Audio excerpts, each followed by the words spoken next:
Students good morning.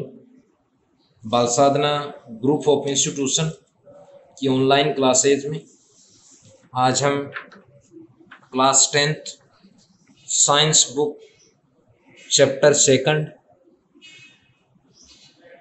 Human system, Hindi में कहेंगे मानव तंत्र में टॉपिक ब्लड कार्पुल्स, इसमें भी WBC, next function of blood का अध्ययन करेंगे। वंस अगेन बाल साधना ग्रुप ऑफ इंस्टीट्यूशन की ऑनलाइन क्लासेज में आज हम class 10th science book chapter 2 human system, जिसे मानव तंत्र भी कहते हैं, के टॉपिक ब्लड कार्पुल्स रुधिर कणिकाएं में WBC व फंक्शन ऑफ ब्लड रुधिर के कार्य का अध्ययन करेंगे। स्टूडेंट्स, प्रीवियस ऑनलाइन क्लास में हमने ब्लड कार्पुल्स में RBC व प्लेटलेट्स का अध्ययन किया था। आज हम WBC का अध्ययन करेंगे। फर्स्ट तो है फुल फॉर्म वाइट ब्लड कार्पुल्स। देखो, इट मीन्स कणनुमा संरचनाएं, ग्रेनुल्स लाइक स्ट्रक्चर किसमें उपस्थित हैं? ब्लड में। और ब्लड को कैसा कलर प्रदान कर रही हैं? वाइट। इट मीन्स ये कलरलेस रुधिर कणिकाएं हैं। अन्य नाम क्या है इनका? ल्यूकोसाइट भी इन्हें कहते हैं। ये तो इसका अगर हम सामान्य अर्थ देखें कि ग्रेन्यूल्स लाइक ब्लड में है, ब्लड को कलर प्रदान नहीं करती, यानी वाइट कलर संरचनाएं, यानी ये कलरलेस है। फर्स्ट तो अगर हम देखें, it is a type of blood corpuscles, यानी रुधिर कणिकाओं का प्रकार है। कौन? WBC। देखो, नेक्स्ट है colour of WBC is colourless. Hindi में क्या बोलेंगे? रंगहीन। नेक्स्ट इज न्यूक्लियस, यानी केंद्रक, इनमें अभाव होता है, यानी एब्सेंट, अनुपस्थित होता है।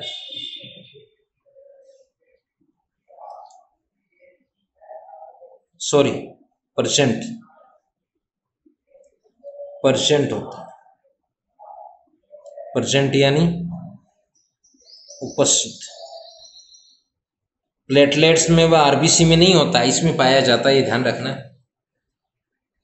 नेक्स्ट, शेप, अनियमित आकार की संरचनाएं हैं, कोई निश्चित शेप नहीं होता है। दूसरा है मूवमेंट, ये गति किस प्रकार दर्शाती हैं?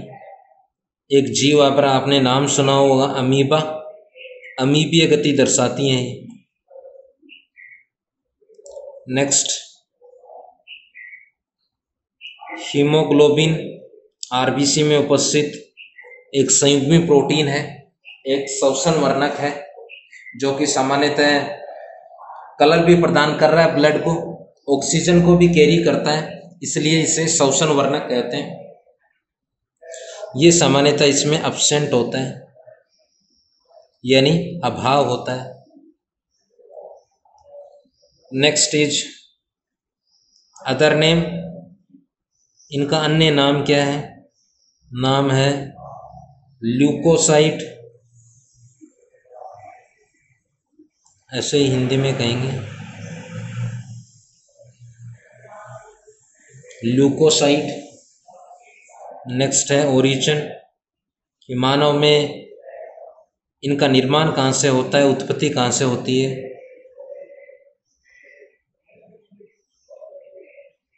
बोन मेरो से होती है। देखो क्या है ये, जैसे बोन के मध्य गुहाएं पाई जाती हैं, उन्हें केविटी कहते हैं या मेरो कहते हैं। किसके मध्य है? बोन में है, इसलिए बोन मेरो। यहीं से इनका उद्भवन होता है। देखो नेक्स्ट है types of WBC। It means leucocyte, it means white blood corpuscles. First है ग्रेनुलोसाइट, हिंदी में कहेंगे कणिकामय। सेकंड है एग्रेनुलोसाइट्स, इनको बोलेंगे कणिका रहित। इसको बोलेंगे ग्रेन्यूल्स लाइक।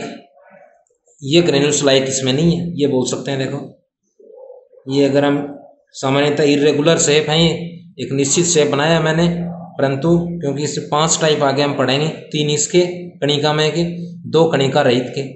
इनके साइटोप्लाज्म में न्यूक्लियस है एक तो ये रहा न्यूक्लियस। न्यूक्लियस की मेम्ब्रेन और सेल मेम्ब्रेन के मध्य क्या है? साइटोप्लाज्म। उस साइटोप्लाज्म में ये ग्रेन्यूल्स लाइक संरचनाएं हैं।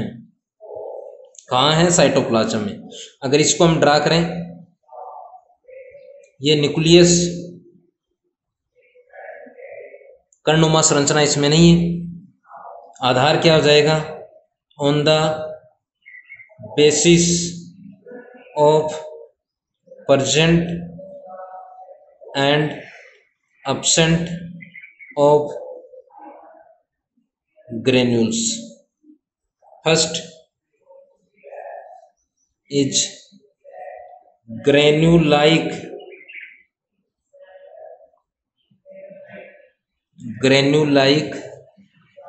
या क्या बोलेंगे कणिकानुमा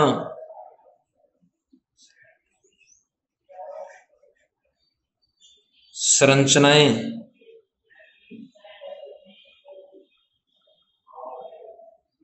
उपस्थित होती हैं। उपस्थित होती है, नहीं पाई जाती हैं। ग्रेनुलाइक संरचनाएं प्रेजेंट होती हैं। यहां देखो, एक अर्थ होता है एब्सेंट, इसका अर्थ है ग्रेन्यूल्स, का अर्थ है ग्रेन्यूल लाइक संरचनाएं। Granule like structure absent time में, यानी कणिका नुमा संरचनाएं नहीं पाई जाती हैं। पाई जाती हैं तो ग्रेनुलोसाइट, नहीं पाई जाती हैं तो कणिका रहित या एग्रेनुलोसाइट। देखो फर्स्ट है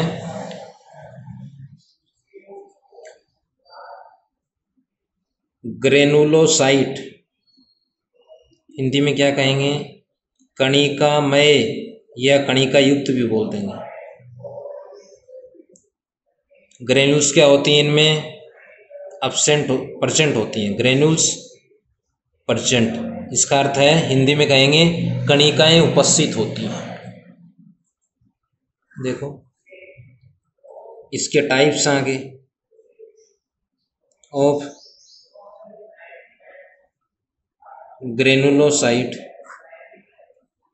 फर्स्ट इज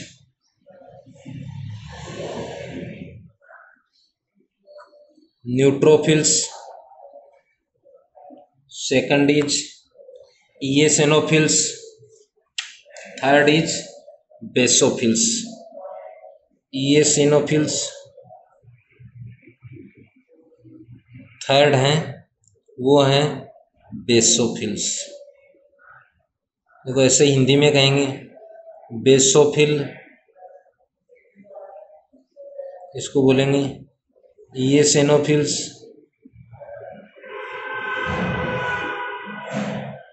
इनको बोलेंगे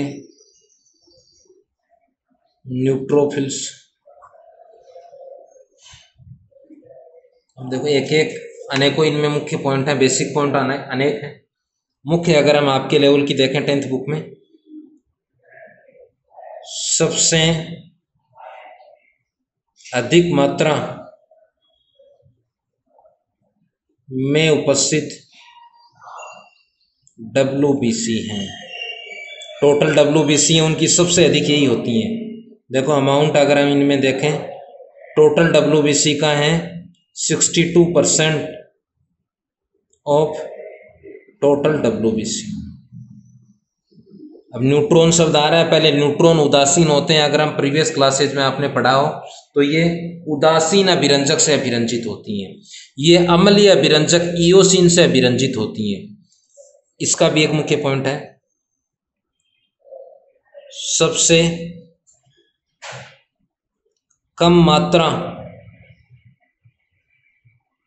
में उपस्थित WBC हैं।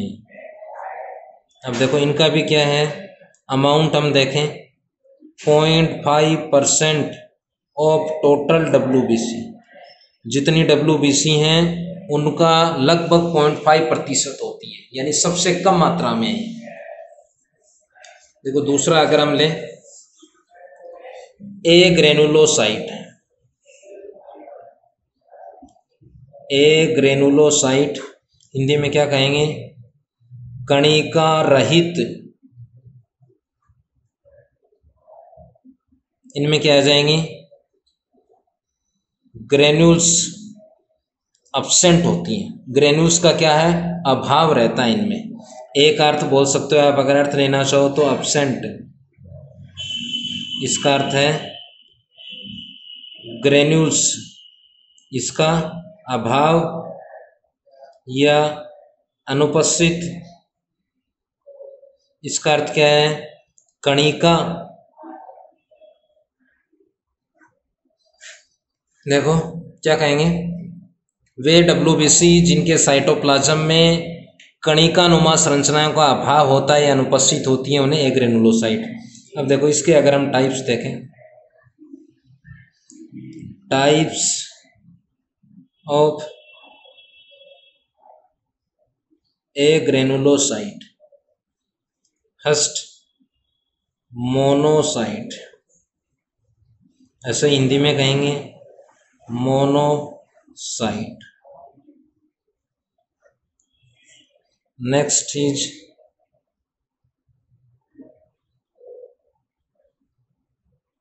लिम्फोसाइट।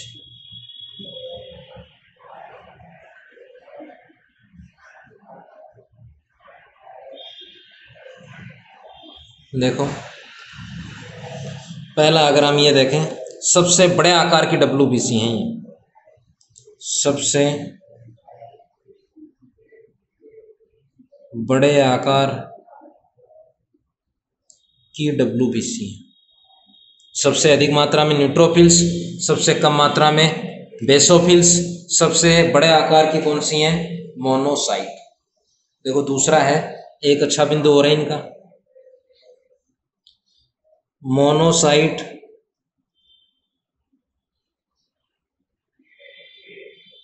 परिपक्व होकर मैक्रोफेज, मैक्रो हमेशा बड़े आकार के लिए शब्द लेते हैं ये, मैक्रो मेगा का अर्थ है बड़ा आकार, फेज का अर्थ है भक्षण करना, फेगोज। वंस अगेन मोनोसाइट परिपक्व होकर मैक्रोफेज में विभेदित हो जाती हैं।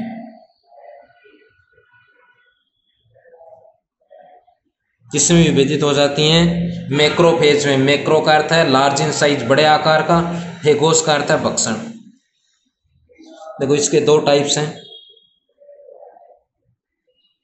फर्स्ट हम पढ़ेंगे बी लिम्फोसाइट, सेकंड हम पढ़ेंगे टी लिम्फोसाइट। इसको कहेंगे बी लसीकाणु,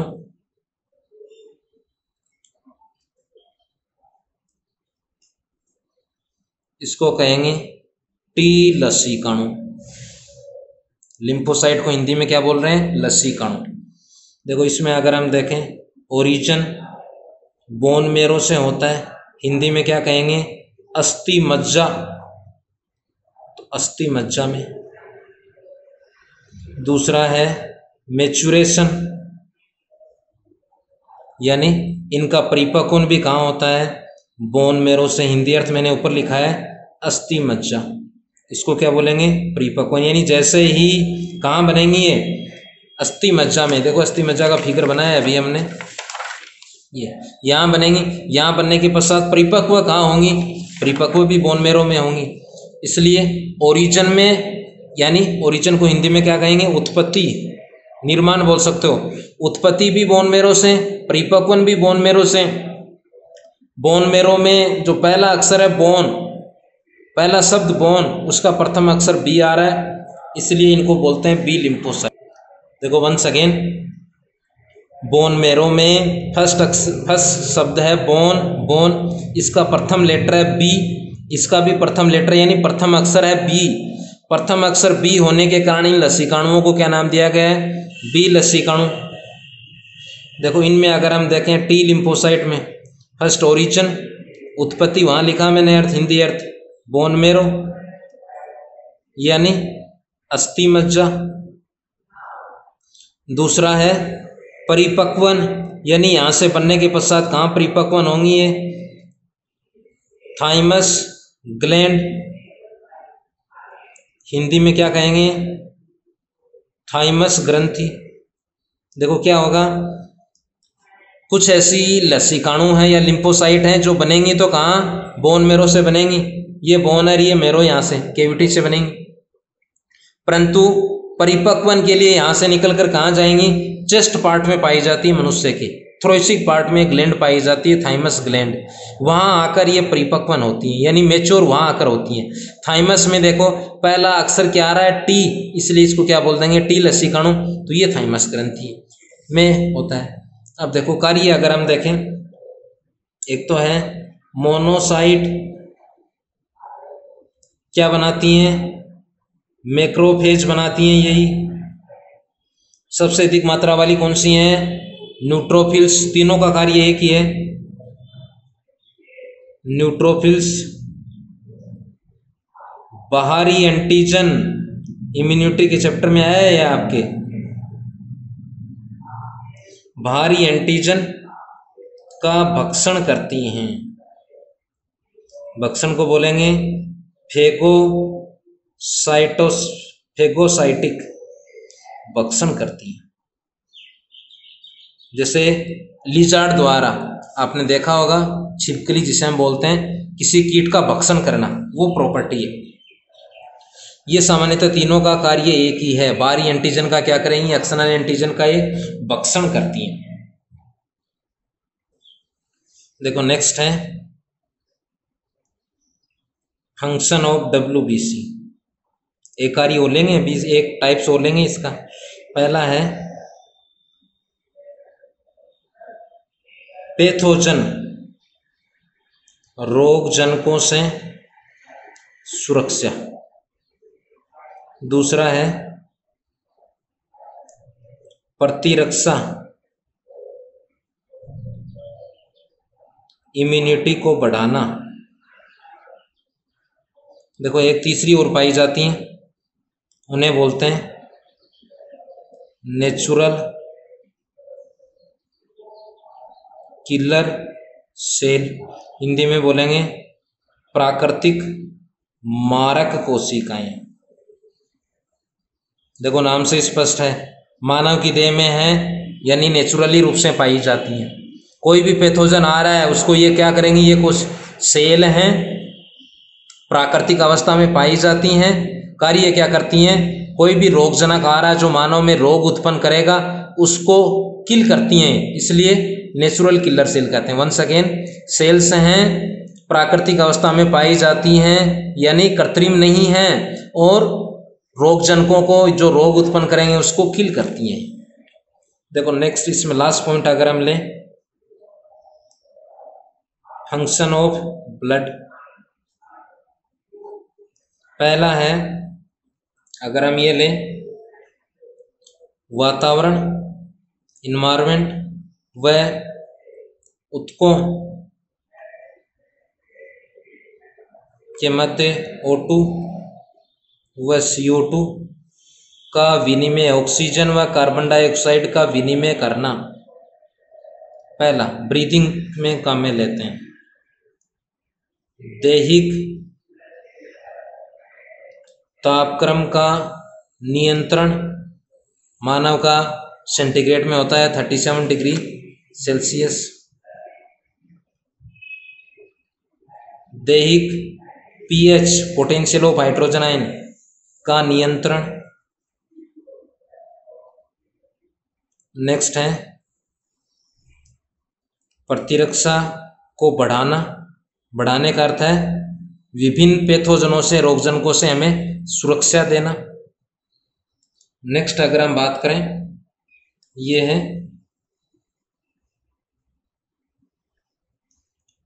वेस्ट प्रोडक्ट्स को, यानी जो मानव के लिए उपयोगी नहीं है, वेस्ट प्रोडक्ट को मानव की देह से बाहर निकालना। जैसे इसका एग्जाम्पल अपन लें, अनडाइजेस्ट फूड, या जो सेल्स के लिए उपयोगी नहीं है, मानव के लिए उपयोगी नहीं है, उनको मानव देह से बाहर निकालने का कार्य भी कौन कर रही है? ब्लड द्वारा ही किया जाता है। इसके अलावा और भी हैं, ये हमें न्यूट्रिएंट की सप्लाई करता है। देखो अगला अगर हम लें, न्यूट्रिएंट हिंदी में कहेंगे पोषण का परिवहन करना। जैसे लिपिड, प्रोटीन व कार्बोहाइड्रेट, ये पोषक तत्व हैं जो हम बैलेंस डाइट के रूप में लेते हैं। उनका ट्रांसपोर्ट भी सामान्यतः ब्लड द्वारा किया जाता है। So thanks, have a nice day.